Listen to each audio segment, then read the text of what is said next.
going to have a conversation. And I just need you to hold it just right about there. All right. And that's fine, okay? Because we're just It's going to all talk. right. I just want to make sure it's on here. Yeah. Yes, it is. Okay. Yeah. Okay.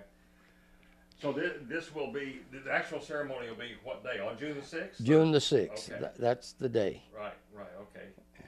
And tell me how you came about to be invited to this, and I mean that you're going. How'd you? Well, we wasn't really invited, except we decided we wanted to go back over there. Right. And see, we went last year, and go back and to the 60th anniversary there. Right. And they have my daughter signed us up, and we're supposed to get a badge. They're supposed to give us a badge there. And we hope to be there on the 6th for the international ceremony. The Queen of England's supposed to be there. Right. And the President Bush is supposed to be there, and French president, and the German one, and the Belgium, I understand. And all of French town will be shut down, and as far as they're there for security. Right. And right. but we met a little Frenchman there last year in the town of Virville. And he was 7 years old when we came to the town. And he told us how scared he was, and where he hid under a piece of tin in the chicken house. And in there, and we asked him some questions about the thing in the war there, and the things that we remembered of the town. And it looked just like it did when I came there the first time. And I showed the boys, showed the family where the first German that shot at me shot from behind a wood pile. And I shot in the wood pile, and he stopped, and we went down the road, and I showed him where it was a fellow shooting out of a church steeple. And I was going to shoot up there with the big gun and knock him out of there, but somebody got him. We thought he quit shooting at us. And we asked the little Frenchman later about it, and he told us that he got scared, and he hid there for 2 days, and then he come out and surrendered. And then we asked him about the rooster on the top of the building, the wind vane on top of it, and he laughed. He said it never has blown since we was there. Somebody shot it and bent it, and still pointing the same direction it was when we was there. And I went around behind the church and showed him in there where we engaged the enemy and was fighting, and showed him where my tank was when it got hit. Told him about how bad it was that I got hit. I got hit in the head. And I was blind 4 days and nights. I also killed my gunner in there. And then I went around and showed him where I jumped out of the tank. I come around there blind and laid in a sewer drain ditch. And finally the medics come to get me, and they had a man on the litter, so they said that they'd come back and get me. So I told them no, I could walk, let me hold their belt.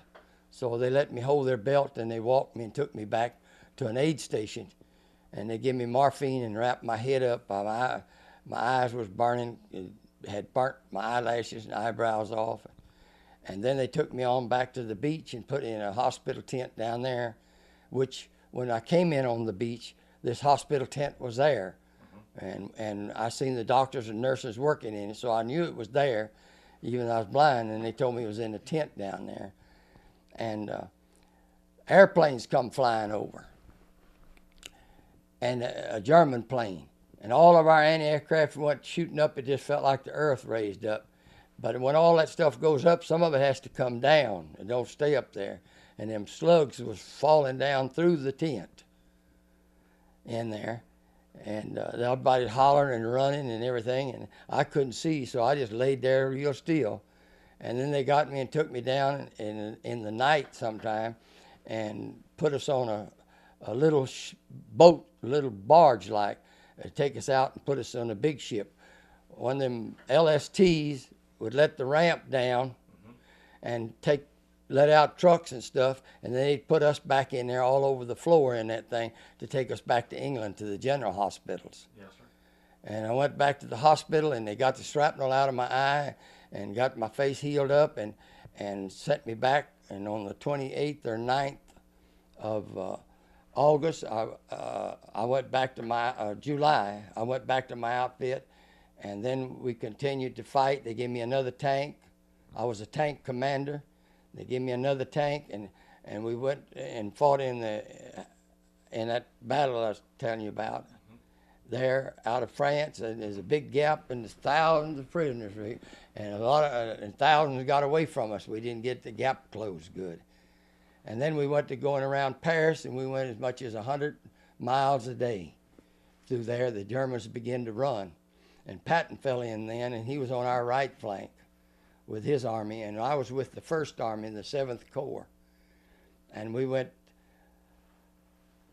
around Paris, about 30 miles south, and then we cut back again northeast and went into Belgium.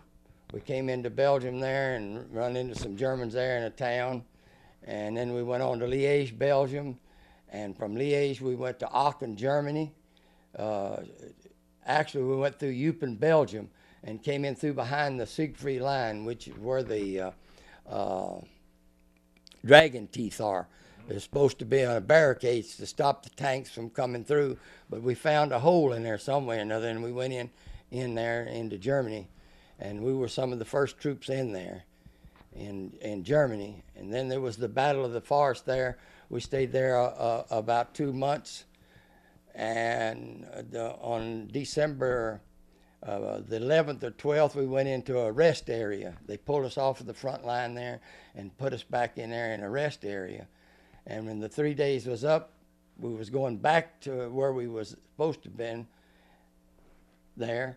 And the bulge broke through. So they pulled us back and put us over there to fight in the bulge. And we pushed our part of it up, and we held then. From about December the 21st or 2nd, we've got ours stopped. We stopped the Germans on our part of it. And then we just had a hole then till the paratroopers got Bastogne back again. And after that, then we pushed out across the Rhine River. And we was fixed to stop one night after a battle there. We was going as far as we was going. It was dark. And about 2 or 3 hours later, we got a call, and we had to move out. And they had taken the 9th Armored Division, had taken the Remagen Bridge. And the next morning, the 9th Infantry Division relieved the 9th Armored Division. And we were attached, our battalion was attached to the 9th Infantry Division, and we went across in with them. One of their battalions would go in, 5 of our tanks would go in. And we went across over there and began to battle for that part of Germany. And there was quite a battle just up in there for a while. They're trying to stop us, drive us back. And then we went to the Elbe River, and that's where ours ended, at the Elbe River there. And I was in the 5 major battles.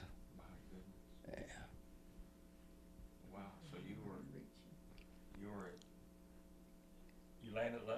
Let's back up to D-Day now. And first, I want to get the basics too. You were with what tank battalion? The 746 Tank Battalion. 746. Yes, sir. C company? A company. A company. A company. Okay. 746. Okay. And I guess at D-Day, I guess you didn't know where you were going, right? I mean, that was. They had told us and give us big maps. Right. In there, and they gave them to us before we left England, and they put guards around us, took our own cooks out because they wasn't going with us, and wouldn't allow nobody to talk to us. The cooks they put to feed us, we couldn't communicate with them, just say yes and no, and that was, we was in security, and they told us that we was going into the Normandy beachhead. They showed us on the map where we were supposed to go, and the maps we had showed the outdoor toilets on it even. And they took us down to a little river on the 2nd of June and put us on the boats, and we stayed overnight there, and then we pulled out and coming out of a little canal of some kind over there. And then we got out in the water, and we hit a storm. We were supposed to go in on the 5th of June. It was planned for the 5th of June. Right, but the weather. But the weather was bad, and they turned us around, and that boat pitching like this, there's no top on it. There was 5 tanks and 2 Jeeps on it, and we towed another littler boat than ours because it was too little to go across with it, and they put 35 men off of them in with us on our tank, and we hit in that storm, and we slept setting up in the tank. They had one restroom on there, about 45, 50 people on there, and the morning we woke up on June the 6th, the sun come out just as pretty as you ever saw it, and all them boats all over that channel out there. They was everywheres. And we knew then that we was in the beginning of it. Right. And when we come in, the guys on our boat let our ramp down too quick, and that's why we hit water that was almost 8 foot deep, and our tanks was waterproof for 8 foot. And we got off of there on the beach. Omar Bradley, the general in command, was on the beach there already at 11:30 that morning. And Roosevelt, that died over there, was on that beach. And Hodges was there. General Hodges was over the First Army, was there on that beach at 11:30, and they were shooting 88s over our heads, and the battleship Texas and Missouri was shooting shells the other way over our head in there. And so it was quite a noise going every once in a while. Them shells go going over. What time did you land? 11:30. At 11:30. About 11:30 in the day.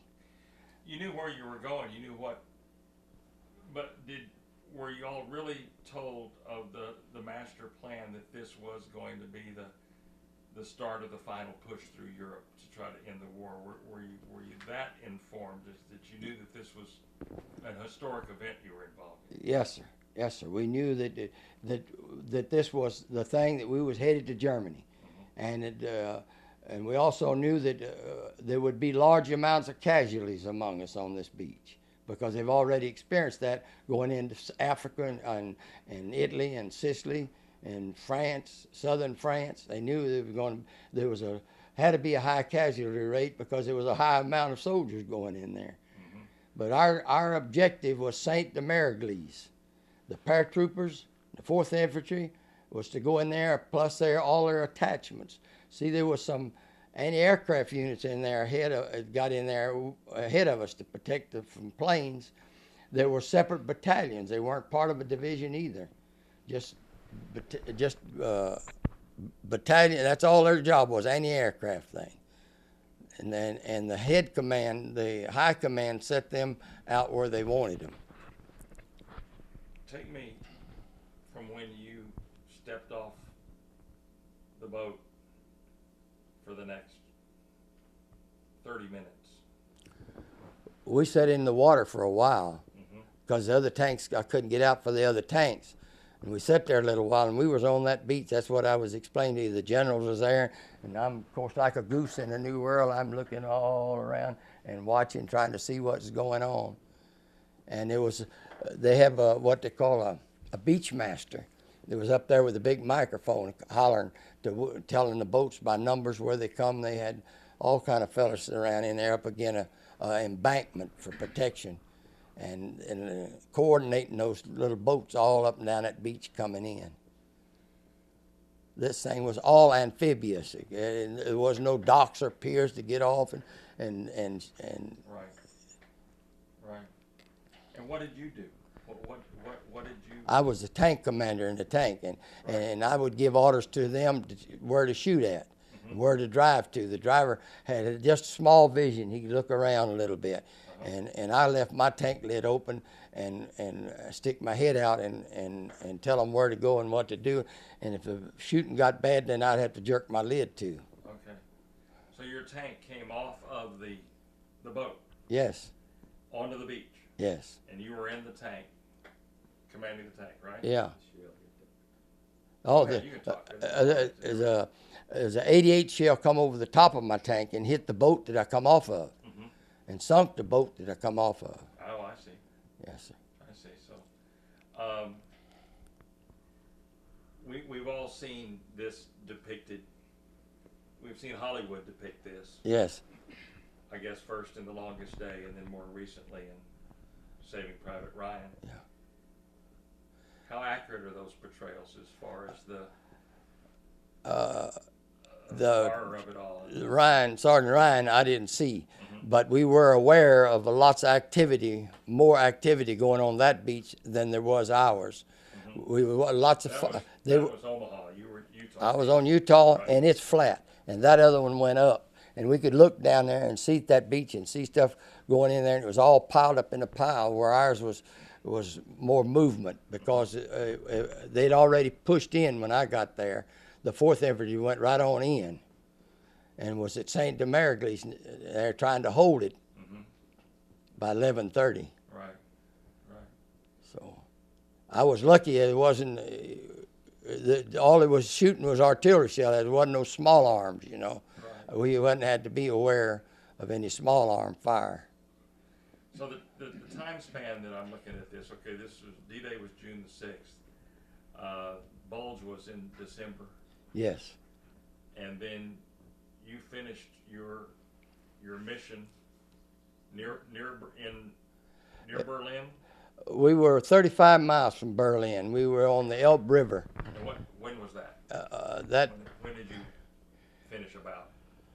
Oh, it was sometime in April or May, I believe it was. I don't know. I've got it wrote down in there, but I don't remember the date offhand. It was right after Roosevelt died. We were in a little town there for about 3 or 4 weeks before all of it was finished. It took the Russians that long. After we got there, they stopped us. That was an agreement that we couldn't pass the Elbe River Right. there. When was VE Day? I don't remember offhand. Was it April 28th or? So it was pretty close. So this was the better part of a year. Yes. I was in Germany. I like 4 days of staying a year in Germany. Okay. 3 months after the war was over before I come home, Mm-hmm. before we started home. Right. It took us from, 3 months after VE Day. yes. Okay. We went in September the 13th and I come out September the 9th and then I come out of Germany. I see. It took from September till November to get home. So September to about December, you mean, to December the 9th. I come out September the 9th Okay. out of Germany. And from Germany to my house and home, it was November the 8th, I believe it was. Okay. Because you, after the war was over, you stayed there as part of a liberation? Well, Or, they were, after the war, they was reorganizing. Right. They come out with a point system. If you had enough points, you get to come home. right? But they told our outfit it was going to have to go to Japan. Mm-hmm.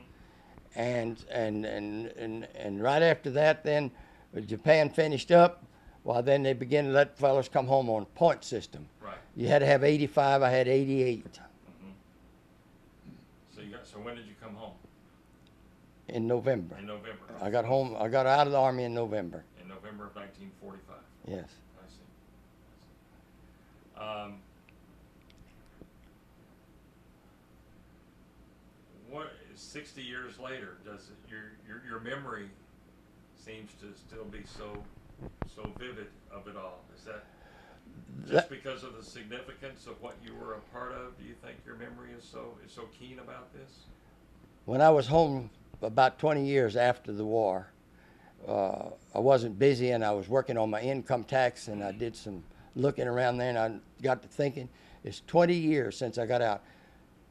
That 3 years in my life seemed like went by as long as it took for that 20 years to go by. Mm-hmm. Because every day, and we lived day and night. You didn't have no time to eat. Sometimes you wouldn't eat all day long, and you wouldn't sleep all night long. You moved, and every minute of your life was precious, because you didn't know when you was going to lose it. And you saw people lose their lives, friends. Yes, you didn't. When they sent up new recruits, our older fellas, we wouldn't get too close to them Right. because of I heard that often. That you yes. wouldn't. Yeah. The poor fellas, they said, felt terrible. You could tell they didn't feel. You wanted to reach out to them, but you were scared to because of you didn't know how long they'd be there. Right.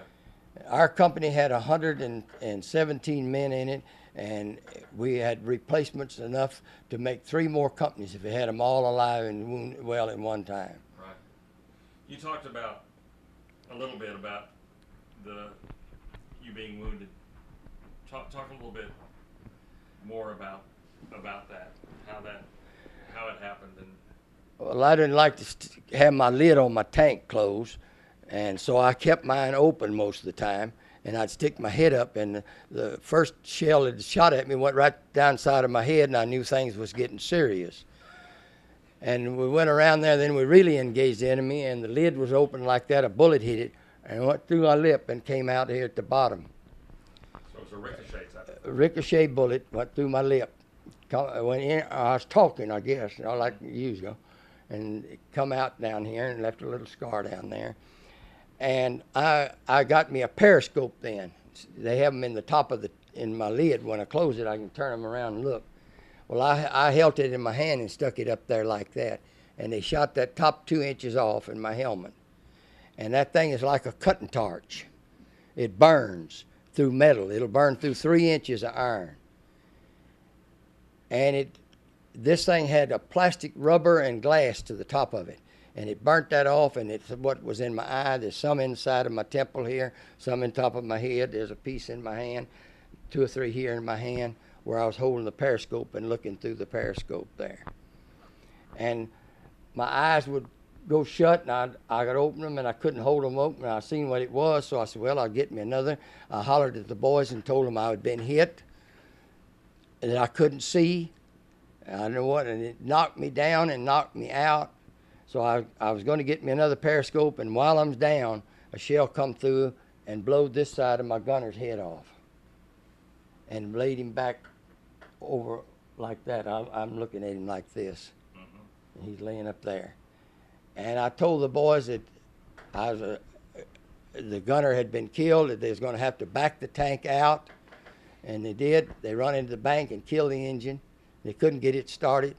So I told them to go out the escape hatch in the tank, and they was there working on it, and the shell hit in there and knocked them all out, wounded them and knocked them out, and they wouldn't answer me, and I couldn't see them.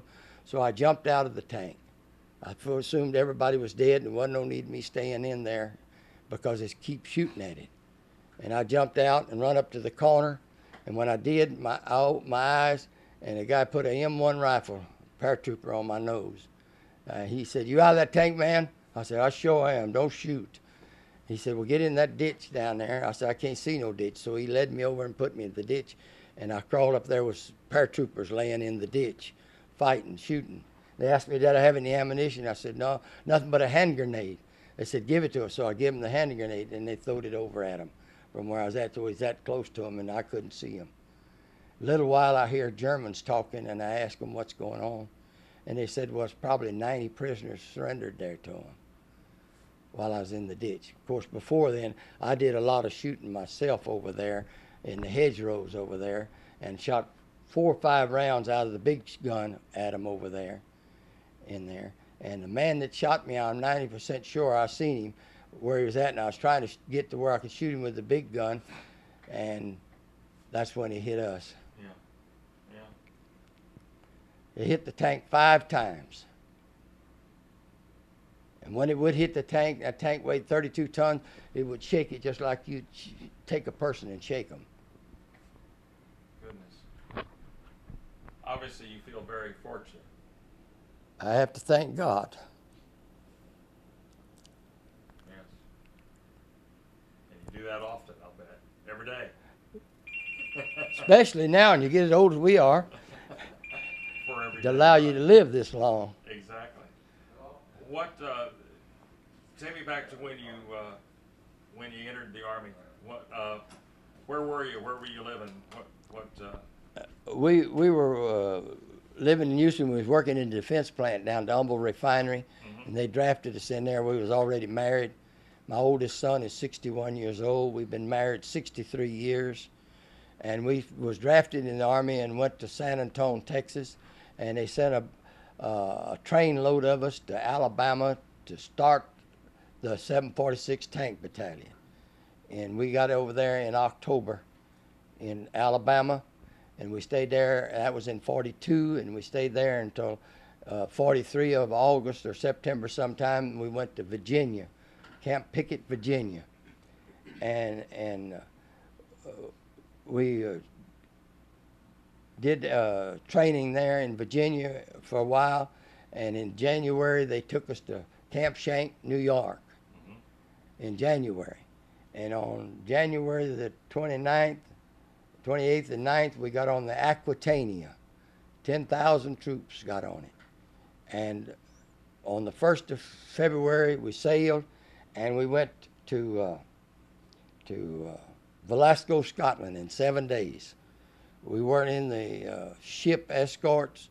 We went without the escorts. The ship was fast, and they took it, and we went on in there in 7 days. The other ships take like 21 days to get there.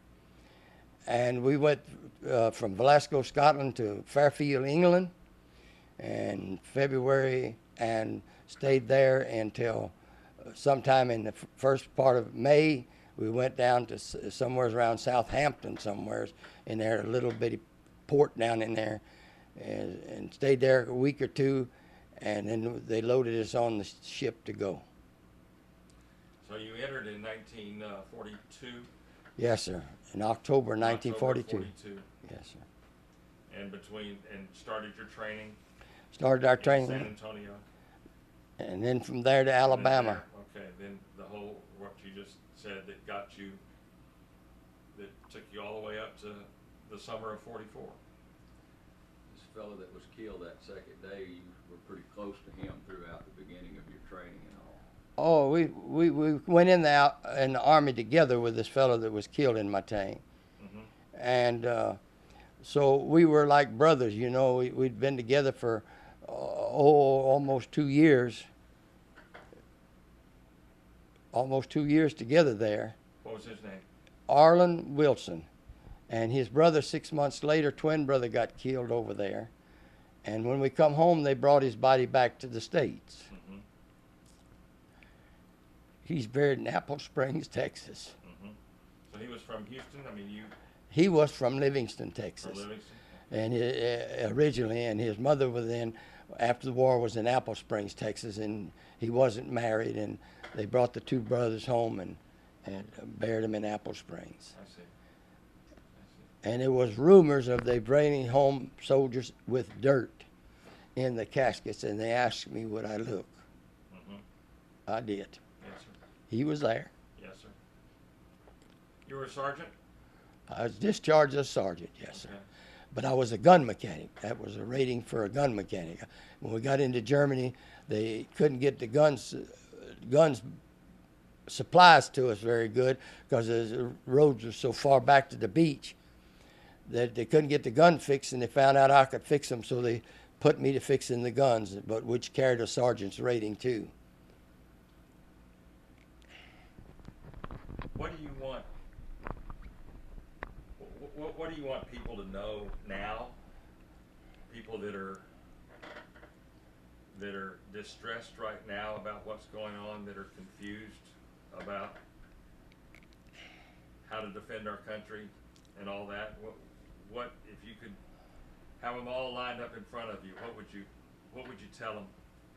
People that are struggling with what's going on right now, based on your experiences of 40 years ago or 60 years ago.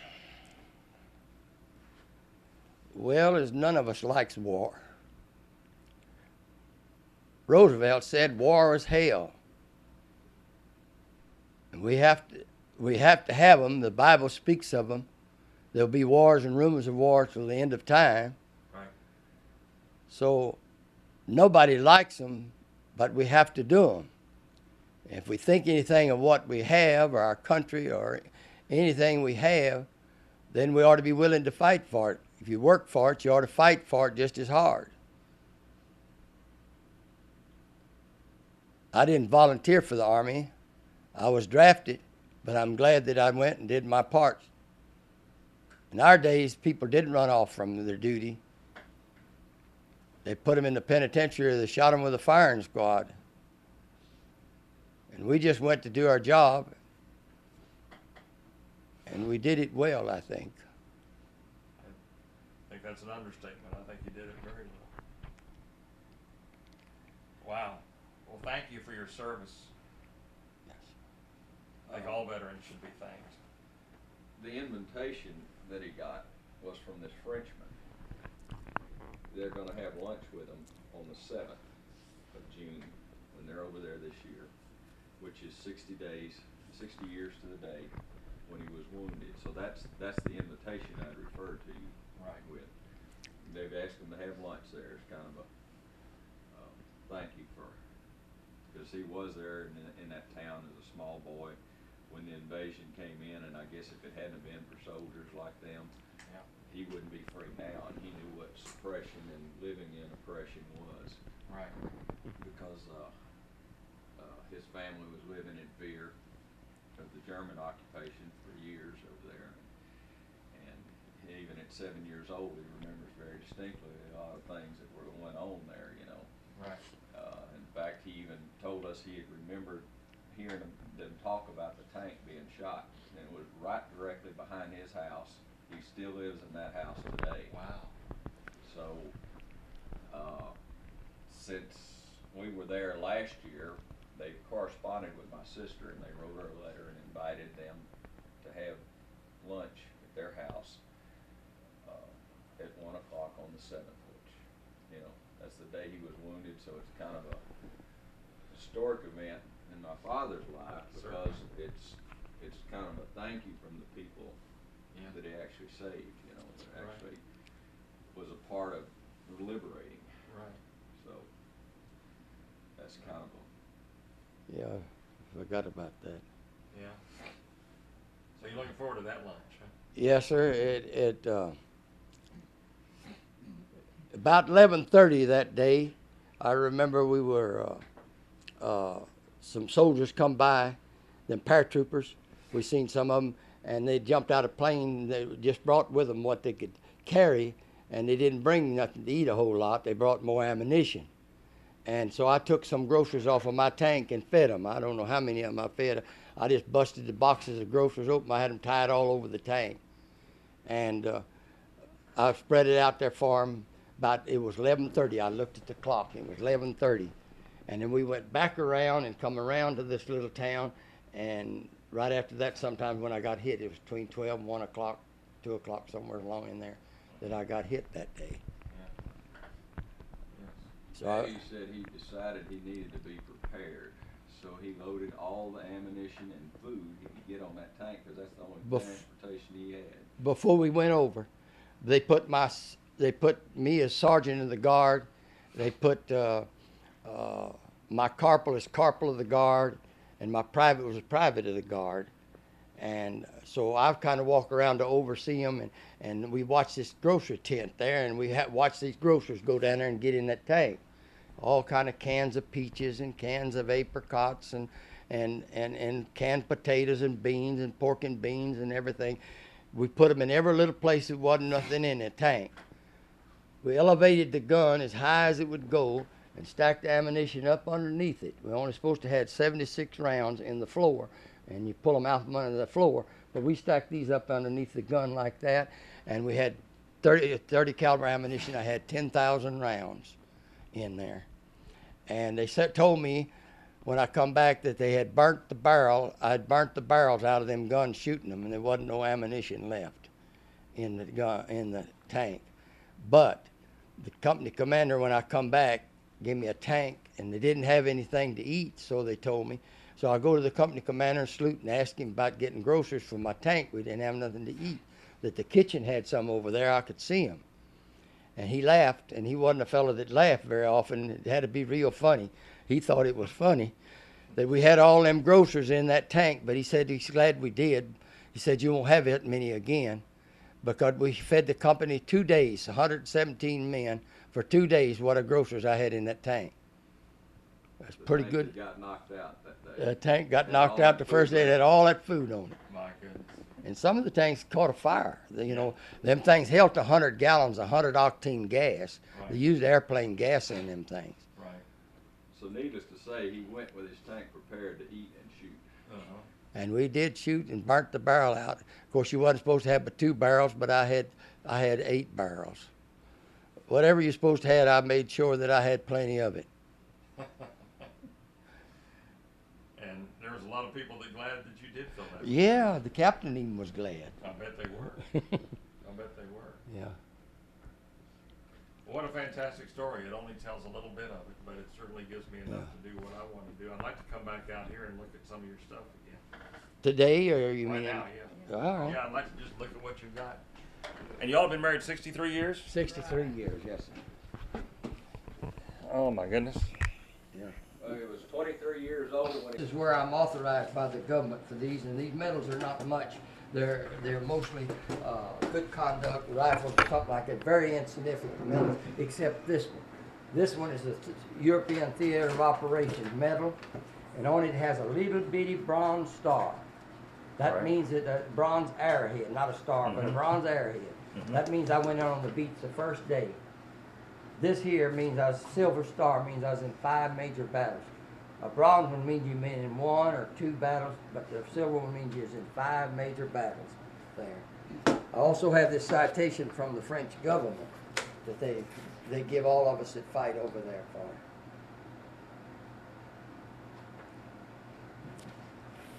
Goodness. Yeah, I have here a list of all of my battalion that went in that day. All the names and the ranks of the men that went in with me that day. From your tank battalion. Yes, sir. That's the one from my tank battalion. See, it's Company A, Yes, sir. B, and C, and D, and Service Company, all of them. That's the men that went in that day with us. you got Do you keep up with any of those that have survived? Do you all ever Not much anymore. reunion or anything? Or?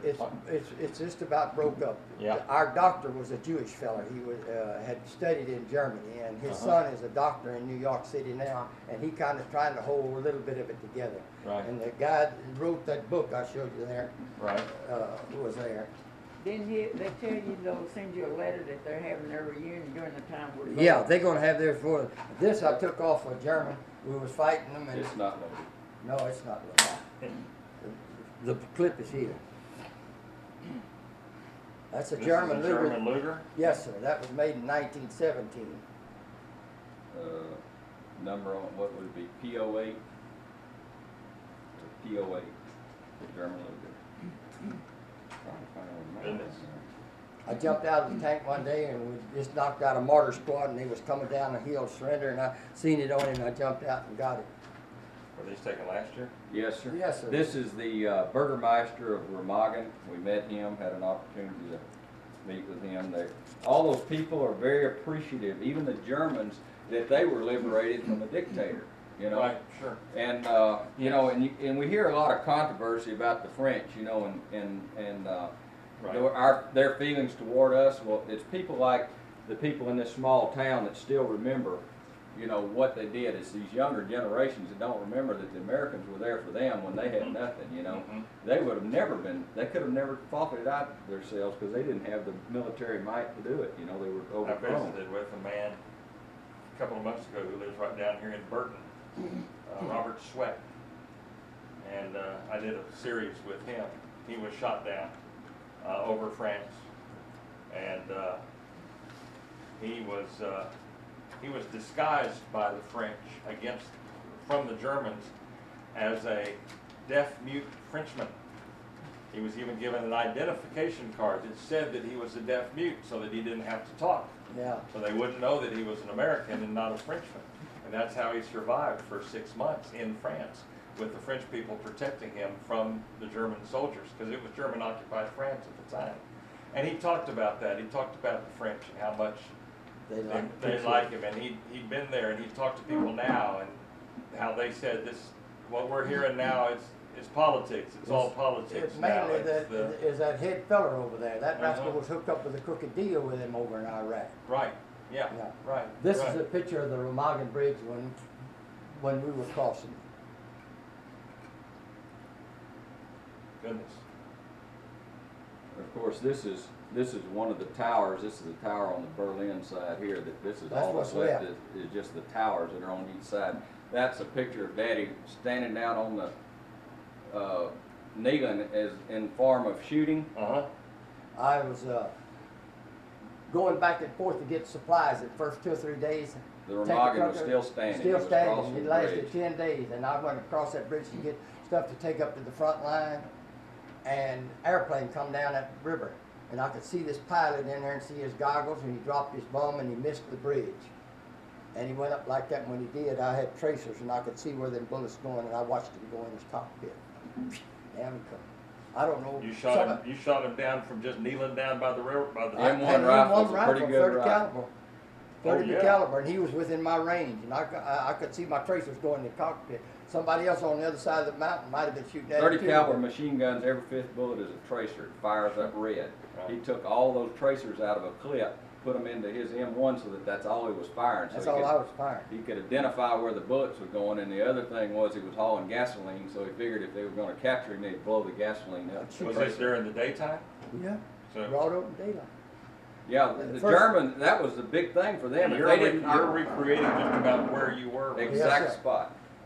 I'm pretty close to the spot where I was at. So this is this? Yeah, that's the tower. That's what's left. Let's see. Yeah, Yeah. it's the same. Yeah, those are the towers, and this is all that's left. There's 2 towers on each side of the river. And the Rhine River, this Brazos is nothing. Yeah, I can see the river right there. Yeah, Mhm. the Brazos is nothing. That river is 3 times the width of Brazos and 5 times as fast. I mean, it is a It is a swift fast So river. this was your objective, was to, They had They to wanted cross to- at the Remagen. It was the last standing bridge that the Allied forces could cross and get into the Berlin side. So they had to get into that bridge, and that's why the Germans were hitting it so hard. They were bombing it every day. They blowed up all the bridges along it, Cologne and Koblenz and along the river. They blowed the bridges up. And this 9th Armored Division come up there about 5 o'clock in the evening, and they found that bridge. And when they was right there at it, the Germans set it off and didn't all go off and blow it. It just blocked some holes in the bridge. And they radioed back what to do. They said, take it if you can get it. So they went across it, and there wasn't very many men guarding it, and they captured that bridge late one afternoon. And therefore made the war end, as far as we was concerned, at least 30 to 60 days sooner with less casualties by capturing that bridge. right. It was a major thing in there. Here's my Purple Heart. Yeah, what do you got? 3 Purple Hearts, actually? Yeah. A Purple Heart and 2 or 3 Two clusters? clusters. Because he was wounded 3 times. Yeah. Now, Mr. Herbert Peewonky out here at Fredstadt it was with the 4th Division that went in that day ahead of me. Uh-huh. He lived right here at Fredstadt, little fella. Right. He was a rifleman. Right. He got hit about the time I was coming back. And then he This is- come back again. This is what the bridge would have looked like when it was standing. This is what's left. These are the towers on both sides. You got your rock? A rock. Your rock. Not your Here's shell, your your gun. rock. Here's my shell. This is the kind of shells I shot out of my gun. This is Take what it out. It's 16 pounds, so you can be ready when you take it. Oh, yeah. that's an armor piercing. Now I'll explain that to you. It's an armor piercing shell. This is supposed to go through 3 inches of iron for the German tanks. The Germans put 2 inches of iron, 2 inches of vacant space, and 2 inches of iron. And our guns wouldn't go through them. They outgunned us. This here was bigger. It had more gunpowder, give it more muzzle velocity. Now HE shell hits them. They have a detonator in the end of them. There's a detonator in the end of that shell, and when it hits something, it explodes. That's the reason I was telling you, I was trying to find an opening to shoot my gun. I Right. took the machine guns and used it like a chainsaw and cut the limbs off so it wouldn't explode the shell so it could go through to the next hedgerow. Wow. Let me bring it around here. Huh? I'll bring it around here, so I'll put it down on top. This is not a clear picture. This is Taddy and my little girl sitting. That's the dragon's teeth. That's how big they were. They were big pyramid-shaped pieces of concrete in a long line. And not just one row of them, but staggered rows. So men could sit in between alternating at the tanks, you could walk between them, but you couldn't drive anything between them. You'd have one here, one here, one here, one here. They were 4 or 5 deep in that row. This is rock. That's part of the Remagen Bridge there that they sold there. It's in these mountains all around the Rhine River is full of those black rocks. It's a slate. And they built everything out of it. They built the stone in the houses, and they tied them together with wood. You've seen the wood, like these structures here. You see how they got the crisscross wood? The wood is for the strength, but they took the rocks and put it together in between the wood and then plastered over it to keep the wind out. And that rock, let's see if I can find it. Now here's what, this is standing on a hill on the Berlin side of the Remagen Bridge. And that's looking back at that Rhine Valley, and that's where he entered, back in here, over the mountain range, and entered into it and swung back in to Remagen.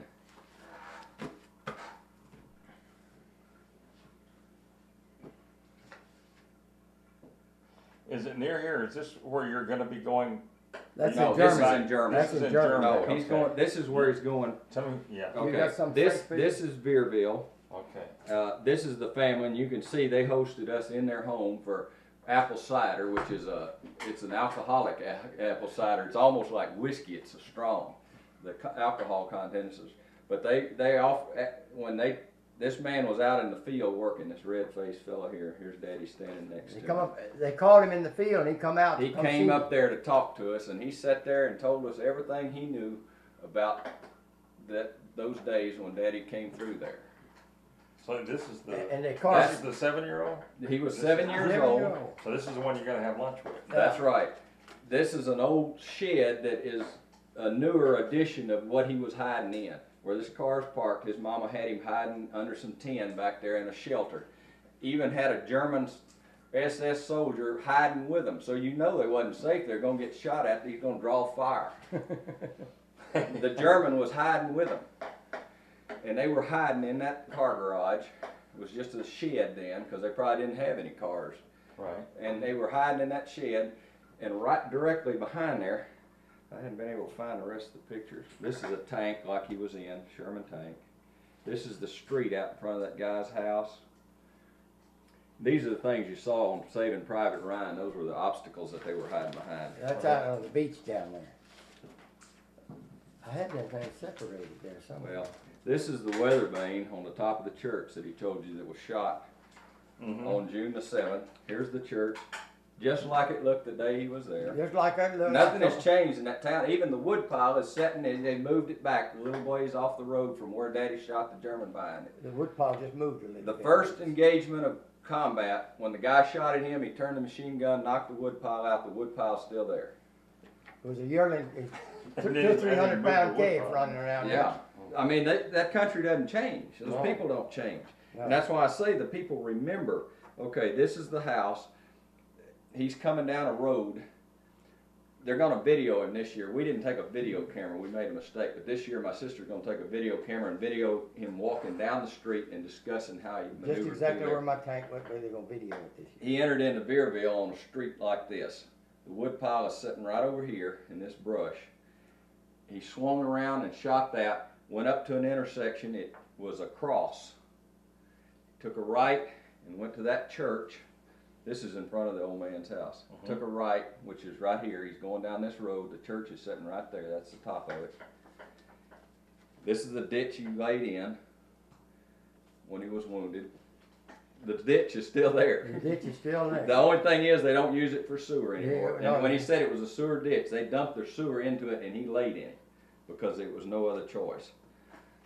This is behind the house, and they didn't have barbed wire fences. They had hedgerows to keep their livestock in. And that's the reason why you couldn't see anything, because the people were behind there shooting through at you. And this road was no wider than his tank. I mean, this road is wide. It's more like our driveway, their roads are. All of them. They pass each other doing 50 miles an hour through those towns, and there's no road there. This road was not wide enough for that tank to maneuver and turn around in. That's why it got hung in the embankment behind him where he's standing. So he was trying to maneuver and turn, And like he said, if that shell hit a bush, anything on the tip of that shell, when it went through it, it would explode right in front of the tank. Right. So he had to get an opening in the woods. He was using the 30 caliber machine gun to trim the limbs like a chainsaw to get them out of the way, just firing it up and down like that to get the limbs down, and then he could fire a shell through there. This is the last intersection that his tank turned at, and he said he remembered this. He turned around when he got there. He was looking, and he turned around and he said, "I remember that courtyard. This is the road he came in from. He was here, turned, he came up this road, and this road, the church is sitting right here on this corner. He turned in this intersection. We're standing in the road going beside the church now. And he looked back and he said, I remember that courtyard. My commander was standing there telling me, go ahead." He was sending me down that road. He sent him down that road. Coming back towards us. That's right. And this is right next to that courtyard, this fence. That's this Yeah, I right can here. see that. That's mile marker number 4. All the mile markers are marked for the transition or the transportation of where the troops traveled. And that's where it was. This is more what the town looked like. It's just, there he is standing next to the sign in the little town. For years, I didn't know what the name of the town was. He hunted for months. When we decided we were going, he hunted for months in these maps and tracing back the history. How far is Turbiville from Normandy? About 4 4 miles off the beach. That's 4 miles. that's where that 4 mile That's marker where the is. 4 miles. It's 4 miles from Normandy. On Monday, I sat down with George Cox in the living room of his rural home near Caldwell, and I just listened. What an amazing story that he recalls with remarkable clarity. Join me, just listen. He starts telling us that they started out knowing their destination and their mission. They had told us and give us big maps. They gave them to us before we left England, and they put guards around us, took our own cooks out because they wasn't going with us, and wouldn't allow nobody to talk to us. The cooks they put to feed us, we couldn't communicate with them, just say yes and no. They told us that we was going into the Normandy beachhead. They showed us on the map where we were supposed to go, and the maps we had showed the outdoor toilets on it even. And they took us down to a little river on the 2nd of June and put us on the boats, and we stayed overnight there, and then we pulled out and coming out of a little canal of some kind over there. And then we got out in the water and we hit a storm. We were supposed to go in on the 5th of June. It was planned for the 5th of June. But the weather was bad and they turned us around, and that boat pitching like this. There's no top on it. There was 5 tanks and 2 Jeeps on it. And we towed another littler boat than ours because it was too little to go across with it. And they put 35 men off of them in with us on our tank. And we hit in that storm. And we slept sitting up in the tank. They had one restroom on there for about 45, 50 people. The morning we woke up on June the 6th, the sun come out just as pretty as you ever saw it. And all them boats all over that channel out there. We knew then that we was in the beginning of it. Right. And when we come in, the guys on our boat let our ramp down too quick. And that's why we hit water that was almost 8 foot deep, and our tanks was waterproof for 8 foot. And we got off of there on the beach. Omar Bradley, the general in command, was on the beach there already at 11:30 that morning. And Roosevelt, that died over there, was on that beach. And they were shooting 88s over our heads, and the battleship Texas and Missouri was shooting shells the other way over our head. And so it was quite a noise going every once in a while. Them shells going over. We'll have more with veteran George Cox on this Veterans Day week tomorrow. I'm Tom Turbiville. This is Bravo Brazos Valley. We continue our salute to veterans on this Veterans Day week by continuing our visit with George Cox, who lives just outside of Caldwell. He is a veteran of D-Day, landed on Normandy Beach, and he's about to tell that story of that day. Also fought in the Battle of the Bulge. I'm Tom Turbiville. From Meese and Associates, this is Bravo Brazos Valley. George Cox right after this. If you are in need of legal services, please consider calling Meese and Associates Attorneys at Law. Meese and Associates, an involved community partner. Meese and Associates, attorneys who care about helping you and helping our community. Call us at 846-9608 Licensed by the State Bar of Texas, not certified by the Texas Board of Legal Specialization. Meese and Associates, Attorneys at Law, 846-9608. On Monday, I sat down with George Cox in the living room of his rural home near Caldwell, and I just listened. What an amazing story that he recalls with remarkable clarity. Join me, just listen. He starts telling us that they started out knowing their destination and their mission. They had told us and give us big maps. They gave them to us before we left England, and they put guards around us, took our own cooks out because they wasn't going with us, and wouldn't allow nobody to talk to us. The cooks they put to feed us, we couldn't communicate with them, just say yes and no. They told us that we was going into the Normandy beachhead. They showed us on the map where we were supposed to go, and the maps we had showed the outdoor toilets on it even. And they took us down to a little river on the 2nd of June and put us on the boats, and we stayed overnight there, and then we pulled out and coming out of a little canal of some kind over there. And then we got out in the water and we hit a storm. We were supposed to go in on the 5th of June. It was planned for the 5th of June. But the weather was bad and they turned us around, and that boat pitching like this, there's no top on it. There was 5 tanks and 2 Jeeps on it, and we towed another littler boat than ours because it was too little to go across with it, and they put 35 men off of them in with us on our tank. And we hit in that storm, and we slept setting up in the tank. They had one restroom on there for about 45, 50 people. The morning we woke up on June the 6th, the sun come out just as pretty as you ever saw it, and all them boats all over that channel out there. We knew then that we was in the beginning of it. Right. And when we come in, the guys on our boat let our ramp down too quick, and that's why we hit water that was almost 8 foot deep, and our tanks was waterproof for 8 foot. And we got off of there on the beach. Omar Bradley, the general in command, was on the beach there already at 11:30 that morning. And Roosevelt, that died over there, was on that beach. And they were shooting 88s over our heads, and the battleship Texas and Missouri was shooting shells the other way over our head. And so it was quite a noise going every once in a while. Them shells going over. We'll have more with veteran George Cox on this Veterans Day week tomorrow. I'm Tom Turbiville. This is Bravo Brazos Valley. Today is Veterans Day, and we conclude our salute to all veterans by continuing our focus on one veteran, George Cox. Lives just outside of Caldwell, a veteran of D-Day and the Battle of the Bulge. We will do that on this Veterans Day right after this. If you are in need of legal services, please consider calling Meese and Associates, Attorneys at Law. Meese and Associates, an involved community partner. Meese and Associates, attorneys who care about helping you and helping our community. Call us at 846-9608. Licensed by the State Bar of Texas, not certified by the Texas Board of Legal Specialization. Meese and Associates, Attorneys at Law, 846-9608. The day after D-Day, George Cox remembers it well. It was the day that he was wounded more than 60 years ago. He remembers it with remarkable clarity.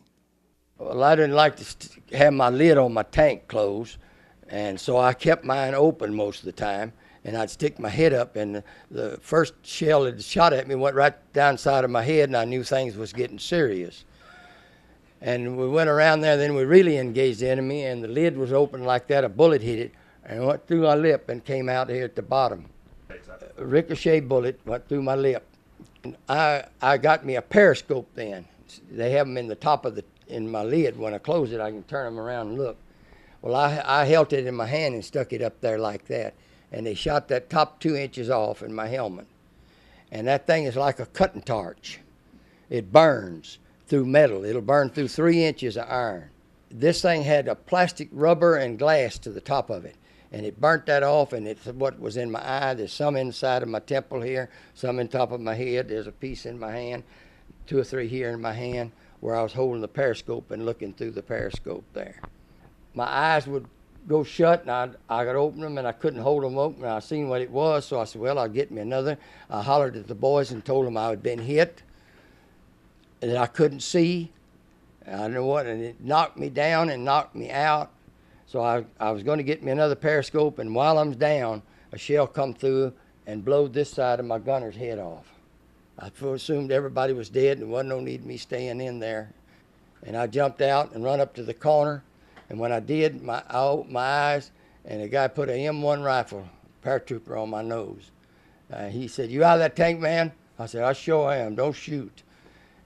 War 60 years ago and war today, our perspectives have changed, and George Cox has thoughts about that. Roosevelt said war is hell. We have to have them. The Bible speaks of them. There'll be wars and rumors of wars till the end of time. Nobody likes them, but we have to do them. If we think anything of what we have, or our country, or anything we have, then we ought to be willing to fight for it. If you work for it, you ought to fight for it just as hard. I didn't volunteer for the Army. I was drafted, but I'm glad that I went and did my part, and we did it well, I think. We're grateful that you did too, George Cox, and all veterans on this Veterans Day.